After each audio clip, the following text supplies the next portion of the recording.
ladies and gentlemen. I appreciate and thank GE Healthcare for supporting and sponsoring this CME event. Now coming to the topic, ultrasound of the adnexal torsion. Now, ovarian torsion is rotation of the ovary or adnexa with vascular pedicle on its axis. It results in lymphatic, venous, and then arterial obstruction. So as a result, requires prompt surgical intervention to save the ovary. There is a definite increased risk of ovarian torsion during pregnancy. Ovarian torsion forms 3% of gynecological emergencies, and if not relieved, it results in ovarian necrosis. Now, what are the clinical features? The patients present with acute onset of severe pelvic pain, with or without nausea and vomiting. They are afebrile. There is normal white cell count, and usually involves women of reproductive age group, but it can occur in postmenopausal women and children. The atypical clinical presentation is wide. Pain may be mild or intermittent, so it may be seen in about 50% of cases, and it can mimic various things, GI pathology, renal pathology, or even other gynec pathology. What is the treatment? Oophorectomy if found necrotic at surgery, and detorsion and fixation, or if there is a cyst or mass, it can be removed if the ovary is found to be viable. The torsion can involve a normal ovary, which is common in children, or there can be a pre-existing cyst or a mass in the ovary, and the torsion can be partial or complete. And very interesting is there is a 50 to 80% chance of an underlying mass resulting in torsion. Now, if you see literature before 2004, when this paper was published, the features of ultrasound features of ovary described are an enlarged ovary with a heterogeneous central stroma, peripheral follicles, or an amorphous pattern of an enlarged ovary with or without free fluid, and color Doppler, there is absence of flow. So if you see all these features, it is there is very high specificity, but if you see the sensitivity, it is very poor. That is, if you rely on these features, you will be missing about 90% of ovarian torsion. So this is an enlarged amorphous ovary with no flow on Doppler. This is enlarged ovary with heterogeneous pattern with a few follicles. Now this appearance is seen in torsion of a normal ovary. So the ovary was normal before torsion. What are the non-specific signs described? There may be a cystic, solid, or complex mass. There may be pelvic fluid. There can be thickening of the wall of a cyst. There can be a hemorrhagic cyst, and the cyst or mass may be in the midline, indicating torsion. So when these features are present, there is a higher sensitivity but very poor specificity, because all these findings can be seen in all these other conditions. So here, this is a panorama of the grayscale appearances of all the patients who had torsion. But you see the grayscale features are not suggestive of torsion. Here there is a bilocular cyst with thick septa. There is a cyst in the midline, of course, which is a non-specific sign. These two are cystic teratomas, but there are no features of torsion. This is a solid ovarian mass. This is a multiseptated cyst, and of course, a normal ovary. This was a normal ovary, but there was torsion. We will see that. And these are stimulated ovaries in an ICSI pregnancy patient. So again, both ovaries look symmetrical. And if you take color Doppler, what are described are absent flow in the ovary, absent diastolic flow in the artery, if you see flow, and no venous flow. These are the features described. But here you see an enlarged ovary, grayscale features suggestive of torsion, but when you put color, there is intra-ovarian flow. So this is false negative. And the ICSI pregnancy patient showing bilateral enlarged ovaries with follicles, stimulated ovaries, and when you put color, there is normal intraovarian flow on both sides, ruling out torsion. And this was the normal ovary, normal appearing ovary with intraovarian flow, and there is, when you put spectral, there is normal pattern of arterial flow and as well as there is venous flow. So all these are false negatives. And of course, when you see a cyst with very thin walls and you never even put color Doppler because you don't pick up anything, and cystic teratoma, again, there is no flow inside the cyst. And in a solid ovarian mass like fibroma, you may not see normally any flow inside. So these are false positives where there can be a sampling error. You may not see flow in a normal ovary, and there may be faulty settings, and some masses may not show on any flow on color Doppler. So then how to diagnose torsion? We'll see that. Now this is the first case where you saw the bilocular cyst, and when you use high frequency, there is a hair there, so indicating it is a cystic teratoma. Now all these years, the ultrasound features described have been features of the ovary. But the pathology is happening not in the ovary, it is happening in the pedicle. So the attention has to be in the pedicle. You see the ovary, and by the side, you see a mass there. So you put high frequency there, you see the typical appearance of a shell, snail shell sign. You see concentric rings, and when you put color, you see arcuate vessels within that. So when you see this, when you pick up this mass, what you do is you move the probe to and fro over the mass, and what you see.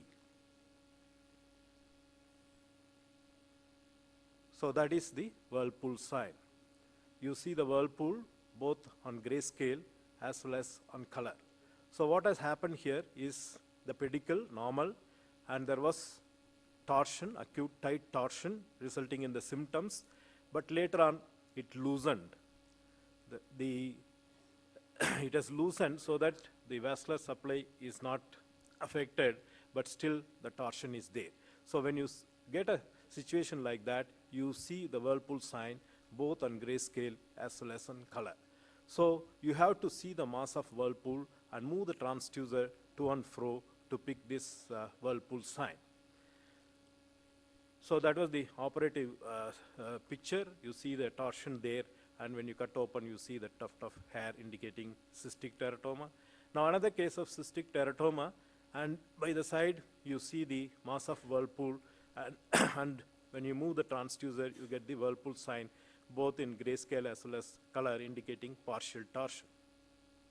Now here another cystic teratoma, and by the side, you see the mass of whirlpool, and when you move the transducer, you get whirlpool sign in grayscale, but not in color.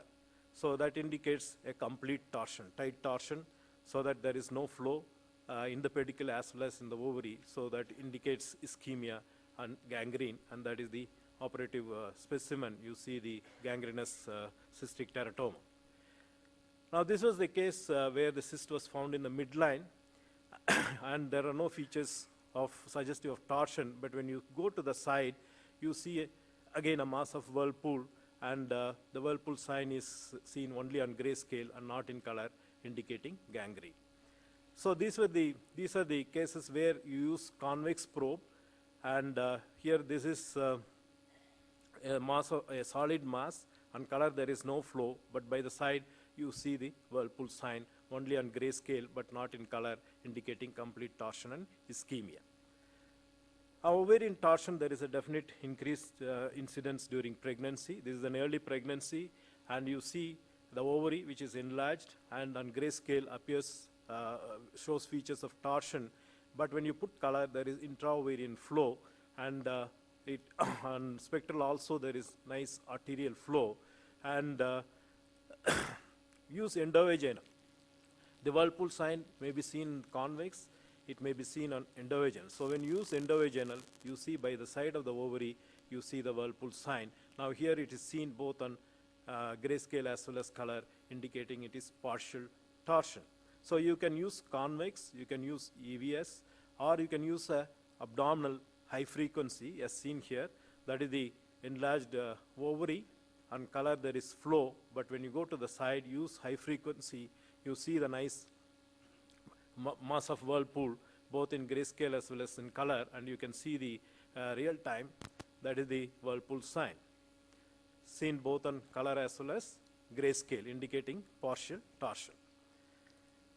Or you can use transrectal in unmarried women, or when you are for some reason you are not able to do endovaginal, and that is a cystic teratoma, and color there is no flow. When you go to the side, you see the whirlpool sign both on grayscale and color, indicating a partial torsion.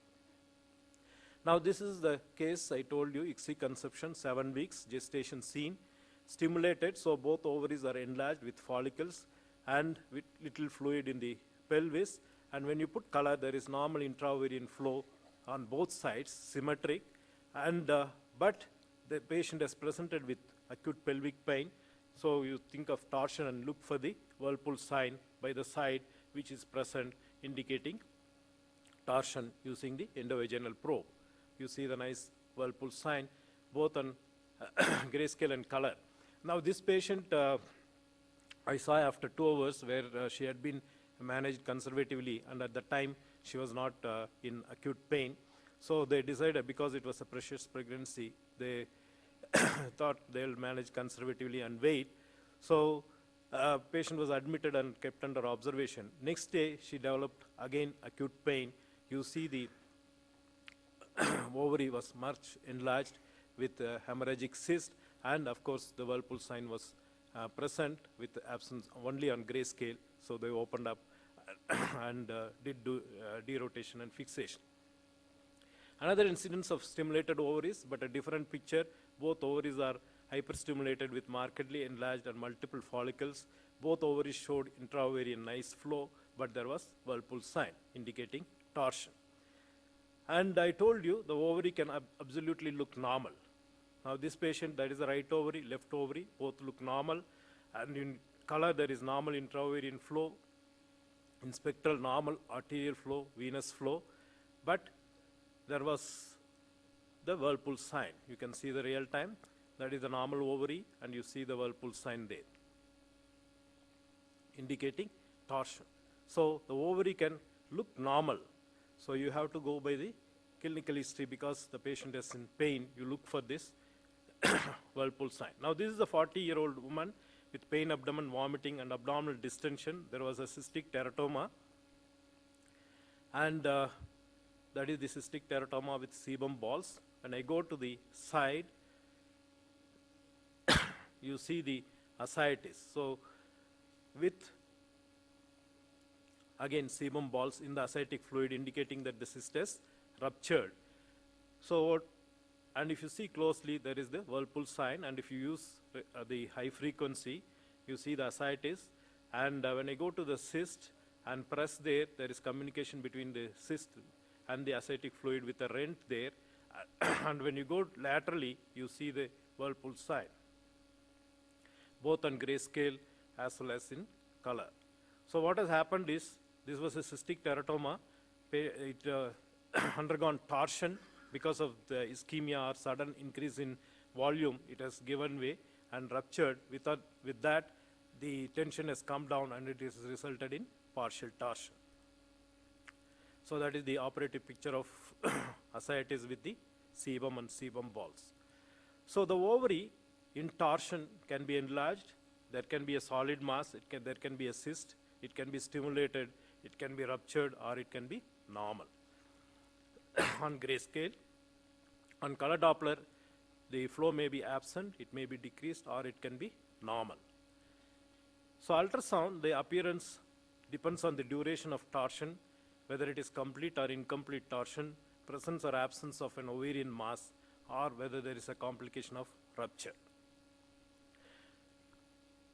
Now in 50 to 80%, there is an underlying mass, and if you rely on these features described already, you will be missing torsion in the patients with an underlying mass. So whirlpool sign is the only and specific sign of torsion. And how do you pick it up? The clinical suspicion is the key.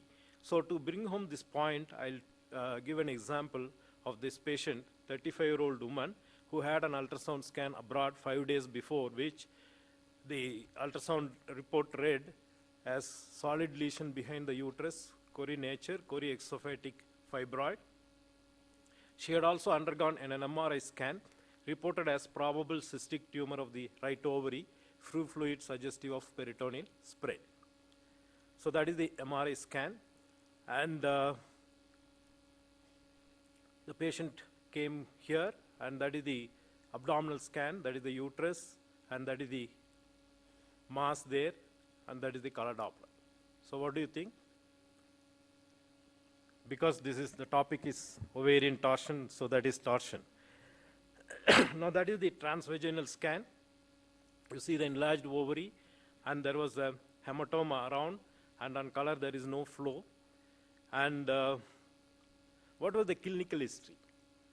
So the clinical history, she gave history of acute onset of right flank pain and pelvic pain with vomiting lasting for 2 days. So her menstrual history was normal. After the ultrasound and MRI scan, she was told that she has an advanced malignant ovarian tumor and advised surgery, and for which she came to her native place. So she was referred for ultrasound, and because of the clinical history, I wanted to rule out torsion. So abdominally, it was not seen. The whirlpool sign was not seen. And endovaginally, it was not seen. So I went back and did high-resolution ultrasound, high-frequency ultrasound, abdominally, and that was the mass, and by the side, you see the whirlpool sign. So this brings home to the point that clinical suspicion is the key. So the ovary may look very much suggestive of so many things, but on clinical suspicion, you look for the whirlpool sign. So the clinical features, look for the mass of whirlpool all around the ovary. So it can be all around the ovary, and you do the to and fro movement of the transducer to elicit the whirlpool sign. The whirlpool sign, if it is seen only on grayscale, it is complete torsion with ischemia of the ovary. If it is seen on both grayscale and color Doppler, it is either a partial or loose torsion and may be viable. Now, that is ovarian torsion. This is a 49-year-old woman, acute left pelvic pain of 1 day. So the clinical diagnosis suspicion is torsion. But both the ovaries were normal with normal intra-ovarian flow. But what was interesting was there was hydrosalpinx on the left side. So I was seeking for the whirlpool sign. And interestingly, the whirlpool sign was seen at the neck of the hydrosalpinx. So this is isolated torsion of the fallopian tube. So this is also much possible. So you must be aware of this and look for this also. So that is the isolated torsion of the fallopian tube, and that is the hydrosalpinx, and you see the torsion. Now 35-year-old woman, acute pain, right iliac fossa 1 day, appendix was normal, and that is the abdominal scan showing the uterus, and there is a cyst in the midline. The ovaries, both the ovaries were normal, and this was a para-ovarian cyst. But patient has come with acute pain, suggestive we have to rule out torsion. So endovaginally, the ovaries were normal. There was a para-ovarian cyst with some internal echoes, and there was normal intra-ovarian flow, both on color and spectral, and there was a whirlpool sign, but it was related more to the para-ovarian cyst. So this is an isolated torsion of the para-ovarian cyst. Now para-ovarian cyst torsion can happen involving the cyst alone, or secondarily it can involve the ovary or the fallopian tube. So that is the video showing the whirlpool sign of the para-ovarian cyst. So that was it was seen only on grayscale, so that was the gangrenous para-ovarian cyst, and the ovaries were normal. This is another case of para-ovarian cyst seen on abdominal scan showing the partial torsion. So initial torsion can be ovarian, and the ovary may be normal. There may be a cyst or cyst. It may be stimulated. It can be a cystic teratoma or a solid mass. It can be torsion of the tube or the paraovarian cyst. And for everything, the whirlpool sign is the only sign of the torsion. So when you have the clinical suspicion, you may have some suggestive grayscale features involving the ovary, fallopian tube, or the paraovarian cyst. But most important is you must seek for the whirlpool sign. It is not obvious when you put the probe. You have to seek for it. And the mass of whirlpool can appear differently. This is the donut appearance. This is the ring of beads appearance. And this is the snail shell appearance. And a target appearance, an echopore mass with echogenic rings, echogenic mass with echopore rings. All these are different features of the mass of whirlpool. And you can use abdominal convex or high frequency. You can use transvaginal or transrectal, whichever is any of which can be useful in a particular patient. So in the series of 74 patients, there was partial torsion of a normal looking ovary in 11. There was ovarian mass in 39, and there was isolated fallopian tube torsion in 8 and paraovarian torsion in 9. So total 64 patients, 85%, where if you go by the already described features of torsion, you will be missing torsion. And another point I want to stress is, now if you see the diagnosis of torsion from 2002 to 2006, there were 26 cases in 4 years. In 2007, it was 12, 2008, 14. In 2009, there were 22 cases, and in 2011, so far, 16 cases. So the increase in pickup is due to the awareness that the torsion may involve the fallopian tube as well as paraovarian cyst. And so the most important message is seek for the whirlpool sign. So you have the, if you do not seek for the whirlpool sign, you will be missing 85% of adnexal torsions. Thank you very much for your patient hearing.